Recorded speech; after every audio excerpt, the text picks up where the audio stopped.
সিলেটের সাদা পাথরে প্রচুর দেখতে পাচ্ছেন।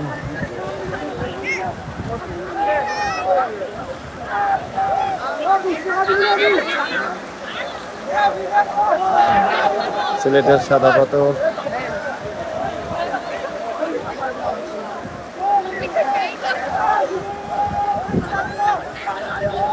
দেখতে পাচ্ছেন, পাহাড় দেখতে পাচ্ছে। ভারতের পাহাড়, বাংলাদেশে এই পারে বাংলাদেশের কোম্পানিগঞ্জ। এই পাহাড়ের পানিগুলা নেমে যাচ্ছে, নেমে গলাই নদীতে গিয়ে পড়েছে।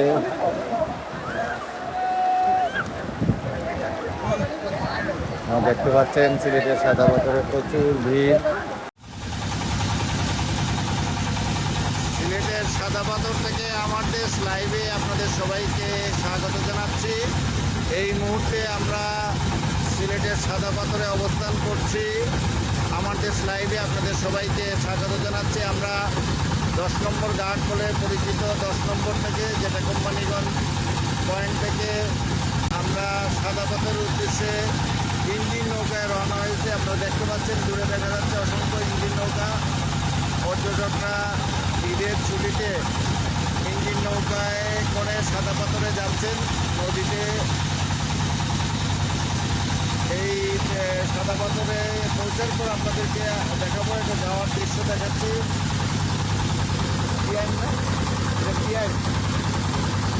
নদীর নাম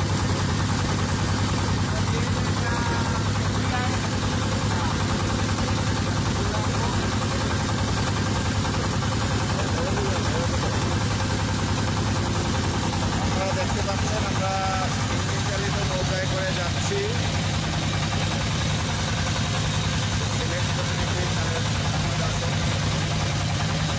সাদা পাথরে যাচ্ছি আমরা ইঞ্জিন চালিত নৌকায় করে প্রায় আধা ঘন্টার।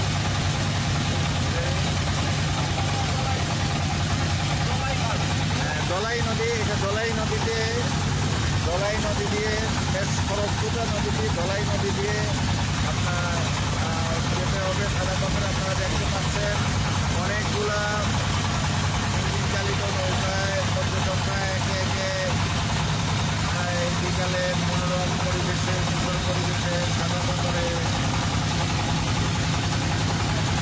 যাচ্ছেন। কেউ আবার ফিরে আসছেন, যারা ইতিমধ্যে গেছেন তারা আবার ফিরেও চলে যাচ্ছেন। দেখতে পাচ্ছেন আবার অনেকে নতুন করে যাচ্ছেন। অসংখ্য ইঞ্জিন নৌকা, এই ইঞ্জিন নৌকায় করে প্রায় আধা ঘন্টার জার্নি এই দলাই নদী দিয়ে সাদা পাথর পর্যন্ত যেতে হবে। পর্যটকরা ঈদের ছুটিতে অনেকে এখানে বেড়াতে আসছেন। আপনারা জানেন যে ইতিপূর্বে সাদা পাথর বেশ আলোচনায় চলে আসছিল। সাদা পাথরের পাথর অনেকেই এখান থেকে চুরি করে নিয়ে গিয়েছিল অন্তর্বর্তীকালীন সরকারের সময়। পরবর্তীতে উপদেষ্টার হস্তক্ষেপে এবং সরকারি হস্তক্ষেপে পাথরগুলো আবার পুনঃস্থাপিত করা হয়। আমরা এখন নদী ধরে যাচ্ছি। সাদা পাথরে পৌঁছার পর সিলেট পর্যটনের জেলা সিলেটে অনেকগুলো পর্যটন স্পট রয়েছে। অনেকে আছেন, দুইজন হজরত শাহজালাল রহমতুল্লাহ আলাইহি এবং হজরত শাহপুরান রহমতুল্লাহ আলাইহির মাদার জিয়ারত করতে নিয়মিত প্রচুর লোকজন আসেন। এর বাইরে পর্যটন স্পট হিসেবে জাফলং সবার সাথে পরিচিত, সবার সাথে পরিচিত। আর গত কয়েক বছর থেকে খুবই পরিচিত পর্যটন স্পট হয়ে উঠেছে এই সাদা পাথর। সাদা পাথর ভারত বাংলাদেশ সীমান্তের শেষ পর্যায়ে। আপনাদেরকে আমরা পরবর্তীতে দেখাবো যে ওইদিকে দেখা যাচ্ছে উঁচু পাহাড়, এটা ভারতীয় পাহাড়। উঁচু পাহাড়গুলো যেগুলো দেখা যাচ্ছে এগুলো ভারতীয় সীমান্ত। আমরা ওইদিকেই এগিয়ে যাচ্ছি। ভারতের সীমান্তের পাহাড়গুলো দূরে দেখা যাচ্ছে। এই পাহাড় থেকেই পাথরগুলো নেমে আসে এই নদীতে, দলাই নদীতে। এবং এই নদীর মোহনায় যেখানে পাহাড় থেকে ছড়াগুলো নেমে আসে, পাথরগুলো ছড়া দিয়ে নেমে আসে। আপনারা দেখতে পাচ্ছেন প্রচুর পর্যটক এখানে ভিড় করে আছেন। পর্যটকরা কেউ বা ফিরে আসছেন, যারা আগেই উদ্দেশ্যের স্পটে, আবার নতুন যারা আছেন তারা যাচ্ছেন। আপনার সারি সারি নৌকা দেখতে পাচ্ছেন। সবাই ইঞ্জিন নৌকায় করে সাদা পাথরে যাচ্ছেন 10 নম্বর ঘাট থেকে কোম্পানিগঞ্জের সিলেটের সাদা পাথরে আমরা অবস্থান করছি। এই মুহূর্তে সাদা পাথরে আমরা যাচ্ছি ধলাই নদী ধরে। এই নদী ধরে প্রায় 20-25 মিনিট সময় লাগে প্রায়। আপনারা দেখতে পাচ্ছেন পর্যটকদের সারি সারি নৌকা, সারি বেঁধে নৌকাগুলো আসছে। যারা সকালের দিকে দুপুরের দিকে গিয়েছিলেন সাদা পাথরে তারা ফিরে আসছেন এই নৌকা করে। আবার অনেকে যাচ্ছেন নতুন করে, আমরা যেমন যাচ্ছি এই মুহূর্তে। এবং সাদা পাথরের যে স্পট, এই নদীর শেষ পাতা, ওইখান থেকে হেঁটে কিছু দূর যেতে হয়। আপনাদেরকে দেখাবো, আমরা লাইভে আছি, আমার দেশ লাইভে এই মুহূর্তে অবস্থান করছি। আপনারা দেখছেন যে পর্যটকবাহী নৌকাগুলো ঈদের ছুটিতে প্রচুর পর্যটক এখানে বেড়াতে আসছেন। সাদা পাথর ঘুরে অনেকে ফিরে যাচ্ছেন। ফিরে যাওয়ার সংখ্যাই এই মুহূর্তে বেশি। দূরে দেখা যাচ্ছে যেখানে গিয়ে নৌকাটি নামতে 20 থেকে 25 মিনিট, সর্বোচ্চ আধা ঘন্টা সময় লাগে 10 নম্বর ঘাট থেকে এই পর্যন্ত যেতে। নদীটির বেশ খরস্রোত আপনারা দেখতে পাচ্ছেন। ধলাই নদী ধরে আমরা এগিয়ে যাচ্ছি সাদা পাথরের দিকে। এই মুহূর্তে আমরা সিলেটের সাদা পাথরে অবস্থান করছি আমার দেশ লাইভ থেকে। আপনাদের সবাইকে যারা নতুন করে যোগ দিয়েছেন তাদের সবাইকে আমার দেশ লাইভে স্বাগত জানাচ্ছি। ঈদের ছুটির মধ্যে ঈদের পরের দিন আজকে এই পর্যটন স্পট সিলেটের সাদা পাথরে প্রচুর পর্যটক ভিড় করেছেন। সারা বছরই এখানে ভিড় লেগে থাকে। এটা একটা অন্যতম পর্যটন স্পট এবং পাহাড়ের মাঝ থেকে খুবই সুন্দর নৈসর্গিক দৃশ্য। ওপারে পাহাড়, এইদিকে নদী এবং পাহাড়ের ছড়াবে বড় বড় সাদা পাথর নেমে আসছে এবং এই জন্যই এখানে বিপুল সংখ্যক পাথর।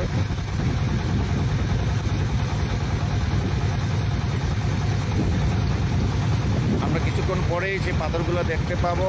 এখন আমরা ধলাই নদী ধরে সাদা পাথর স্পটের দিকে এগিয়ে যাচ্ছি। ইঞ্জিন চালিত নৌকায় আমরা রয়েছি।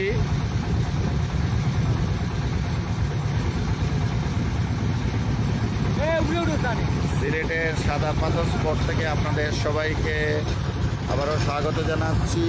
আপনারা দেখতে পাচ্ছেন ঈদের পরের দিন ঈদের ছুটিতে প্রচুর লোক এই সাদা পাথরে ভিড় করেছেন। পর্যটকরা আসছেন দলে দলে, গ্রুপে গ্রুপে ভাগ হয়ে। আপনারা দেখতে পাচ্ছেন এই স্পট থেকেই নৌকা এখানে এসে ভিড়ছে। এখান থেকে হেঁটে সাদা পাথর স্পটে যেতে হবে। যারা এই মুহূর্তে আমাদের লাইভে যোগ দিয়েছেন তারা দেখতে পাচ্ছেন আমরা এই মুহূর্তে সিলেটের পর্যটন স্পট সাদা পাথরে অবস্থান করছি।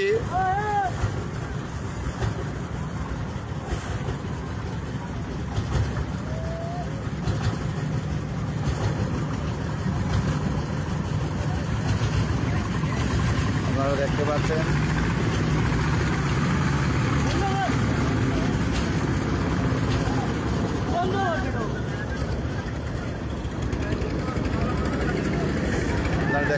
আমরা পর্যটন স্পট সাদা পাথরে অবস্থান করছি। পর্যটকরা সাদা পাথরে এসে ভিড় করেছেন। এখানে আমরা প্রায় 20 মিনিটের জার্নি শেষে এখন আমরা এই ধলাই নদী ধরে 20 মিনিট জার্নি করে সাদা পাথর স্পটের হেঁটে যাওয়ার রাস্তা আরও প্রায় 15-20 মিনিট কিংবা সর্বোচ্চ আধা ঘন্টা হেঁটে যেতে হবে সাদা পাথর পর্যন্ত যাওয়ার জন্য।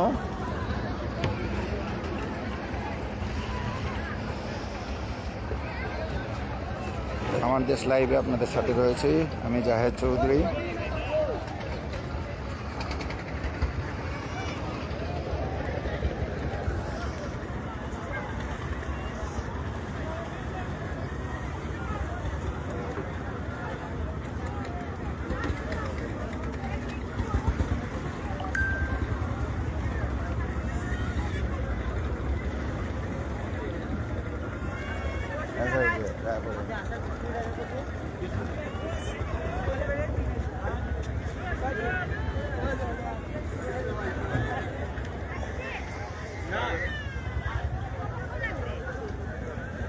সিলেটের অন্যতম পর্যটন স্পট সাদা পাথরে আমরা ধলাই নদী ধরে প্রায় 20 মিনিট জার্নি করে 10 নম্বর ঘাট থেকে কোম্পানিগঞ্জ সাদা পাতা স্পট, যেটা এখান থেকে প্রায় 20 মিনিট নৌকায় জার্নি করে আমরা স্পটে এসে পৌঁছেছি।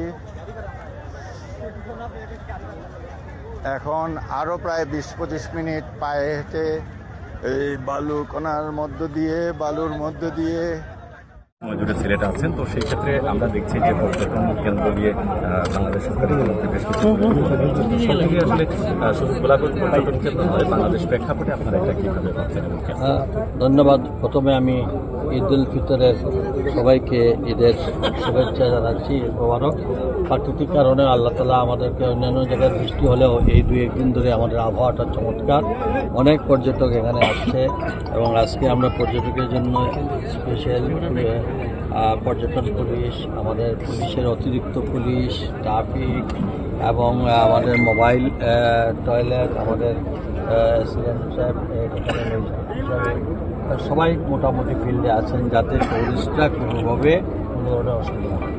আর বাংলাদেশ প্রেক্ষাপটে আমার যে মন্ত্রণালয়, কর্মসংস্থান মন্ত্রণালয়, আমি যে বাংলাদেশের পর্যটন স্পটগুলোকে ওই ধরনের ডেভেলপমেন্টে নিয়ে আসা, যাতে করে এখানে অনেকগুলো কর্মসংস্থানের সম্পৃক্ততা হয় এবং একই সঙ্গে মানুষ পাতায়া না গিয়ে, মানুষ শিলংয়ের দিকে না গিয়ে, মানুষ অন্যান্য না দিয়ে আমার দেশের যে বাংলাদেশের যে বিভিন্ন স্পটগুলো আছে সেগুলোকে আকর্ষণীয় করে দিলে প্রবাসে যারা আমার, বিশেষ করে আমাদের ভাই বোন যারা আসে, তারা মালদ্বীপ না গিয়ে তারা যেন সিলেটে, তারা যেন কক্সবাজার, তারা যেন